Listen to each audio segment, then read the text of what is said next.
Hello দর্শক, আজকে প্রথমেই বলে নিচ্ছি ভিডিওটা দেখার সাথে সাথে একদমই শেয়ার করে নিজের প্রোফাইলে রেখে দিতে ভুলে যাবেন না। কারণ পাকিস্তানি স্টাইলে যদি একটা চিকেন মালাই কাবাব আপনারা খেতে চান বাসায় খুব ইজিলি, তাহলে আজকের রেসিপিটা আপনাদের খুবই কাজে লাগবে। তার সাথে সাথে একটা কাজ করতে হবে, লাইক কমেন্ট করে জানাতে ভুলবেন না যে আপনাদের কাছে রেসিপিটা কেমন লেগেছে।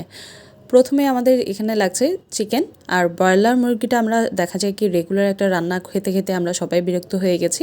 তো একটু ডিফারেন্ট করে খেতে চাইলে একটু কষ্ট করতে হবে, সাথে খুবই মজাদার একটা টেস্ট পাবেন। তো প্রথমে আমি চিকেনটা কিমা করে নিয়েছি, লাস্টের যে পর্যায়ে চিকেনটা কিমা করেছি সেটার সাথে 3টা কাঁচামরিচ একসাথে ব্লেন্ড করে নিয়েছিলাম। তো এই পর্যায়ে বাটা মশলায় রেগুলার যেগুলো আমরা ব্যবহার করি পেঁয়াজ, রসুন, আদা, এগুলো হচ্ছে 1 চামচ করে দিয়েছি। গুঁড়ো মশলা একটু ডিফারেন্ট রেখেছি, যেটা হচ্ছে কাবাব মশলা দিয়েছি 1 চামচ, জিরা গুঁড়া, ধনিয়ার গুঁড়া, গরম মশলা, এগুলো সব কিছু 1 চামচ করে, পাশাপাশি কালো গোলমরিচের গুঁড়া এবং চিলি ফ্লেক্স ব্যবহার করেছি, সাথে টমেটো সস, সয়া সস।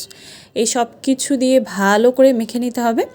মেখে নেওয়ার পর কাবাবগুলো একদম যাতে তুড়িতেই বানাতে পারেন সেজন্য একটা দারুণ টিক্স। প্রথমে হচ্ছে একটা জিপলক ব্যাগ নিতে পারেন, আপনারা চাইলে পলিথিনেও করতে পারবেন, কারণ পলিথিনটা বাসা সবাই অ্যাভেলেবেল থাকে। সামান্য পরিমাণ সয়াবিন তেল দিয়ে অল্প পরিমাণ যেই কিমাটা আমরা করেছি সেটা রেখে আমি যেভাবে প্রসেসটা দেখিয়েছি পিছন থেকে সামনের দিকে একটু চাপ দিলেই হবে, ব্যাস এরকম লম্বা শেপ চলে আসবে। আর এর পাশাপাশি আমি চুলায় তাওয়া বসিয়ে রেখেছিলাম যেন সাথে সাথে আমি চিকেনটা ফ্রাই করে ফেলতে পারি। তো এই পর্যায়ে এত বেশি মজা লেগেছে, মানে আপনারা এটাকে রুটি অথবা পরোটা যে কোনো কিছু দিয়েই এমনিই খেতে পারবেন, মানে বাকি রান্না তো বাদই দিলাম। এই পর্যায়ে আপনারা চিকেনটা খুব মজা করে খেতে পারবেন। আর এই স্টাইলে যদি কাবাব করে খেতে চান সেক্ষেত্রে সামান্য পরিমাণ পেঁয়াজ কুচি আর টমেটো কুচি অ্যাড করতে পারেন, দ্যাটস ইট, পানিটা চেপে ফেলে দিয়ে। তো এখানে একটা সিক্রেট মশলা করছি, যেটা হচ্ছে কেনা পেঁয়াজের বেরেস্তা, কাঠবাদাম, কাঁচামরিচ, টক দই। আর এই রান্নাটাতে আপনারা চাইলে একটু ফ্রেশ ক্রিম ব্যবহার করতে পারেন, সেক্ষেত্রে টেস্টটা আরও একটু এনহ্যান্স হবে।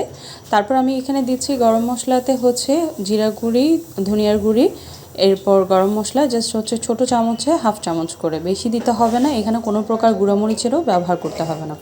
এবার ঢাকনা দিয়ে ঢেকে রেখে দিয়েছিলাম, মশলাটা ভালো করে কষে গেছে। কষে যাওয়ার পর এবার হচ্ছে যে কাবাবগুলো বানিয়ে রেখেছিলাম সেগুলো দিয়ে দিয়েছি, সাথে 2টা কাঁচামরিচ। কাঁচামরিচটা আপনারা চাইলে ব্লেন্ড করেও দিতে পারেন অথবা এভাবে আস্তেও দিতে পারেন।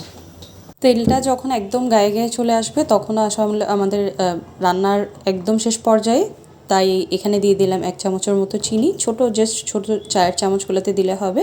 তারপর দিয়েছি 1 কাপের মতো পাউডার মিল্ক, যেটা হচ্ছে আমি পানি দিয়ে মিক্স করে নিয়েছিলাম। আর সর্বশেষ হচ্ছে 1 চামচ ঘি আর 1 চামচ কেওড়া জল দিয়ে নামিয়ে নিলে হবে।